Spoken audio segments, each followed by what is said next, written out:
You ask Tiger to solve. This deals with linear equations with one unknown.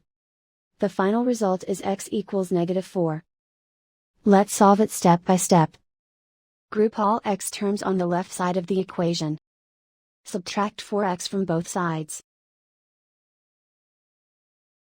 Group like terms. Simplify the arithmetic.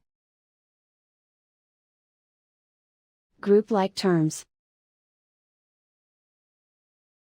Simplify the arithmetic.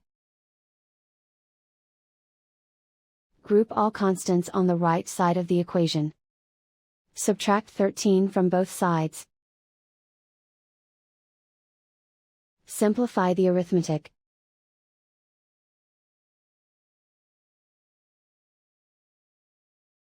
Isolate the x. Divide both sides by -6. Cancel out the negatives. Simplify the fraction. Move the negative sign from the denominator to the numerator. Find the greatest common factor of the numerator and denominator.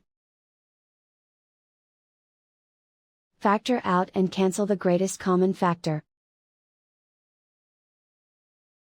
And so the final result is x equals -4.